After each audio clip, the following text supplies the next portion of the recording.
ولد ونشأ في جزيرة ماديرا البرتغالية، وبدأ مسيرته في نادي سبورتينغ لشبونة قبل أن يوقع مع مانشستر يونايتد بسن 18 عاما في عام 2003 بعد فوزه ببطولته الأولى كأس الاتحاد الإنجليزي خلال موسمه الأول في إنجلترا، وساعد اليونايتد على الفوز ب3 ألقاب متتالية في الدوري الإنجليزي الممتاز، وبطولة واحدة في دوري أبطال أوروبا، وبطولة واحدة في كأس العالم للأندية.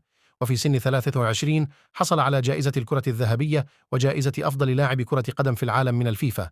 في عام 2009 أصبح رونالدو أغلى لاعب في تاريخ كرة القدم عندما انتقل من مانشستر يونايتد إلى ريال مدريد في صفقة انتقال بلغت قيمتها 80 مليون جنيه استرليني 94 مليون يورو 136 مليون دولار أمريكي.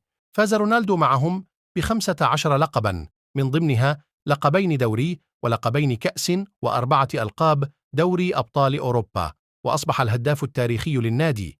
بعد انضمامه إلى مدريد احتل رونالدو المركز الثاني في جائزة الكرة الذهبية 3 مرات خلف ليونيل ميسي منافسة التقليدي، قبل أن يفوز بالكرة الذهبية بشكل متتالي في 2013 و2014، وكررها مرة أخرى في 2016 و2017 بعد فوزه بلقب دوري أبطال أوروبا للمرة الثالثة على التوالي في عام 2018.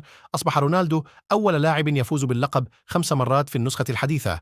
في عام 2018 وقع مع يوفنتوس في صفقة انتقال بقيمة 100 مليون يورو 88 مليون جنيه استرليني كأعلى مبلغ انتقال يدفع للاعب تجاوز سن 30، وهو أعلى مبلغ يدفعه أي نادي إيطالي عبر التاريخ.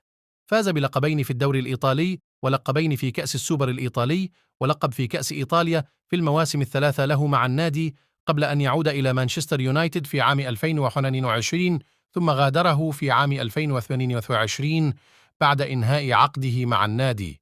في عام 2023 وقع رونالدو مع نادي النصر السعودي. اختير رونالدو كأفضل لاعب برتغالي في التاريخ من قبل الاتحاد البرتغالي لكرة القدم في عام 2015. شارك لأول مرة في عام 2003 في سن 18، ومنذ ذلك الحين خاض 100 مباراة دولية، بما في ذلك مشاركته وتسجيله في 10 بطولات كبرى. أصبح اللاعب الأكثر مشاركة في البرتغال والهداف التاريخي لمنتخب بلاده.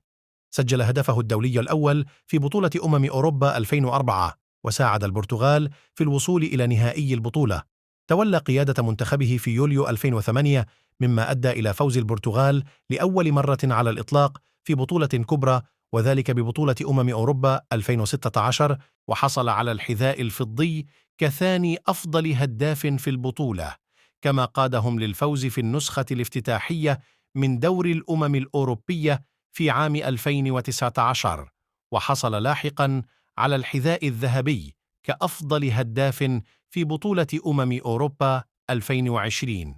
يعد رونالدو واحداً من أكثر الرياضيين شهرة وقابلية للتسويق في العالم، وقد حصل على لقب أفضل رياضي في العالم من قبل فوربس في عامي 2016 و2017، بالإضافة إلى أشهر رياضي في العالم من قبل ESPN من عام 2016 إلى 2019. أدرجته مجلة تايم في قائمة أكثر 100 شخصية مؤثرة في العالم لعام 2014.